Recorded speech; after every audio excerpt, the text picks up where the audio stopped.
Y desde el otro lado también de la atención a los migrantes nos acompaña William Murillo, presidente ejecutivo de 1-800 Migrante. Gracias por tomarnos la llamada. ¿Cómo estás, William?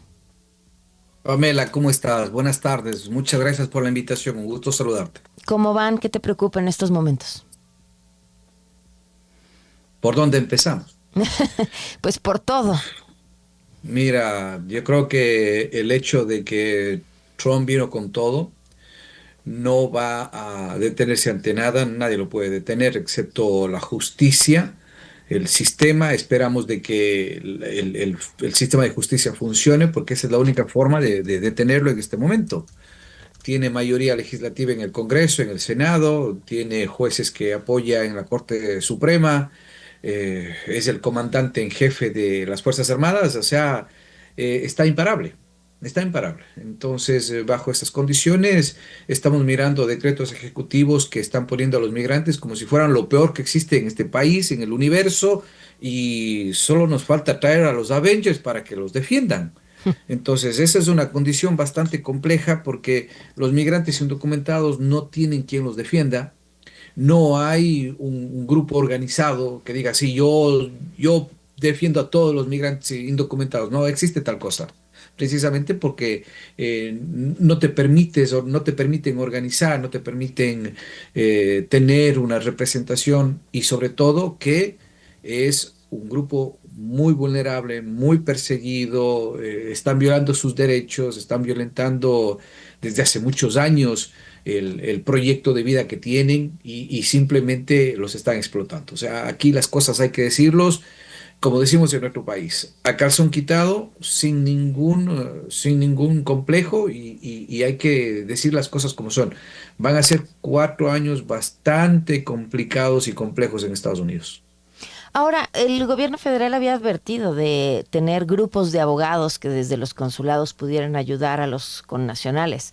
Esto no, o sea, ni siquiera es viable. Sí, sí, es viable, va a ayudar, pero el número de personas va a ser tanto que simplemente no van a poder hacerlo a todos los que necesitan. ¿Cómo tú atiendes a 500 casos de migrantes que están siendo deportados con 5 abogados o con 10 abogados? Eso Ujú. significa que cada abogado tendría 50 casos y solamente hablo de 500. Ujú. México tiene millones de migrantes indocumentados acá en Estados Unidos y otros países están en las mismas circunstancias. Entonces, de forma práctica, podrán ayudar a los que pueden, pero en realidad el impacto político, el impacto social, el impacto jurídico que tiene los cambios que está promoviendo Trump, esto no es para un tema de un grupo de abogados que te pueden ayudar en los consulados. Te Ujú. aseguro que si México contratara a 100 abogados, no les van a ayudar a todos los mexicanos que necesitan ayuda, porque hay demasiada gente. Estamos haciendo estimaciones sobre lo que creemos que va a deportar, el número de personas que Trump va a deportar, pero pues no sé, ¿en qué están basadas estas estimaciones? En números que nos da ICE, que nos da inmigración, Ujú. las estadísticas han sido bastante claras. Hay 3,5 millones de solicitantes de asilo. Por ejemplo, a ellos no los pueden tocar hasta que la corte o el juez de migración les apruebe el asilo o les nieguen el asilo. Y aún así, si les niegan el asilo, existe el proceso de apelación. Y Ujú. si te vuelven a apelar, tienes otras instancias para apelar. Entonces, no los van a poder tocar aquellos solicitantes de asilo. ¿Qué pasa con los migrantes que están indocumentados con una orden de deportación en firme? Entonces ellos sí tienen problemas porque no pueden presentarse ante la corte a pedir algún alivio. Tienen que ser removidos del país. Igual sucede con este tema de los migrantes que tienen algún problema jurídico, criminal, civil acá en Estados Unidos, que si tienes algún problema, te van a pedir los papeles. Si no tienes tus papeles en regla, posiblemente te deporten. Esa es otra. No porque tengas un problema criminal, ya te van a deportar. El tema criminal es una cosa, el tema civil, penal es una cosa y el tema migratorio es otro.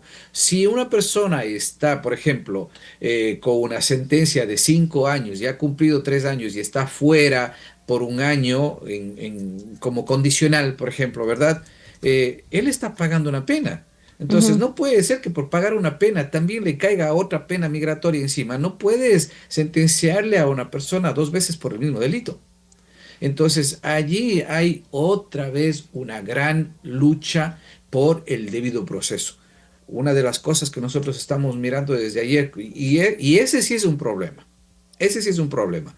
El hecho de que hay cambios por parte del área administrativa en donde migración se va a estar merodeando. No es que van a ingresar a las escuelas o a las iglesias, pero van a estar en los alrededores. Eso va a provocar muchísima, pero muchísima preocupación con los padres de familia, Claro. porque los niños pueden ir a estudiar y ellos no tienen nada que ver con los adultos, ¿verdad? No se van a meter a buscar a los menores, porque eso sería una violación a los derechos civiles, a los derechos humanos, que todo el mundo va a poner el grito en el cielo. Pero no es la Pero primera vez que lo vimos. Si vimos a niños enjaulados la vez pasada, meterse a sacar a niños de las escuelas me parece el espectáculo necesario, digno de Donald Trump. digno de un dictador. Pues, Porque Donald Trump puede ser muy payaso, puede ser muy histriónico y todo, pero ese es su estilo. Ese ujú. es su estilo. Lo que tenemos que ver son las acciones y permitir esa clase de acciones va a ser terrible. Cuando los pusieron en las jaulas, bueno, ¿dónde estaban los defensores de los derechos humanos? ¿Dónde estaba el gobierno mexicano? ¿Dónde estaban los gobiernos de Latinoamérica? Que digan, bueno, oye, estás violando los derechos de nuestros niños. No dijeron nada. Dijeron palabras, pero con palabras no se hace nada. Se tiene que llevar esto a los tribunales de justicia para que los tribunales le puedan decir, sí, esto es ilegal, violenta los derechos civiles, violenta los derechos humanos. Eso no se hizo. Espero que Wi- ahora sí lo hagan. William, para quienes nos estén escuchando, que tengan algún familiar que está en Estados Unidos o que nos estén escuchando de allá, también nos escuchan, que es importante que sepan. Que tienes derechos. No importa si es que estás indocumentado, tienes derechos. Y sobre todo si tienes la posibilidad de luchar por un proceso migratorio, por asilo, por una visa U, por una visa guava, por algo que te permita solicitar un espacio y que te quedes, lucha. Si es que tus condiciones estás con una deportación en firme, ya es difícil.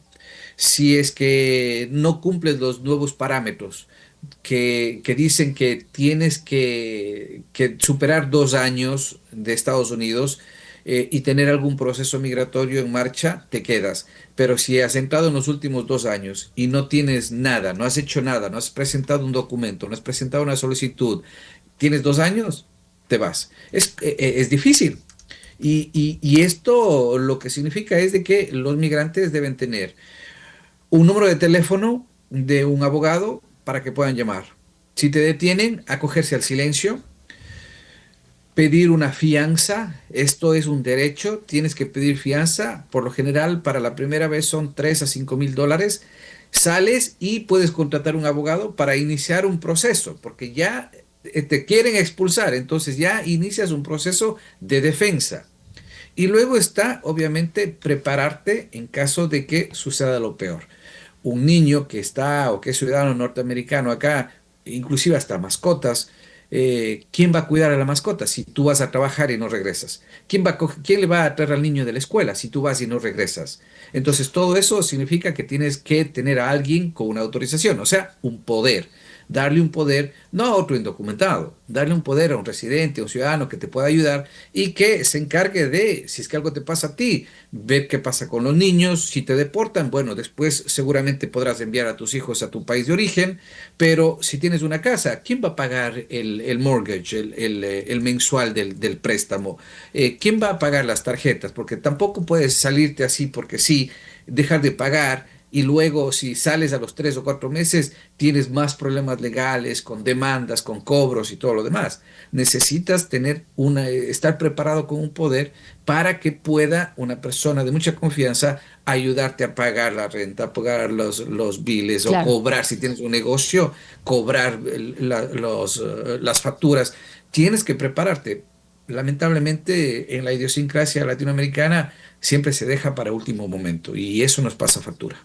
Pues William, te agradezco muchísimo la oportunidad de platicar y seguimos al habla.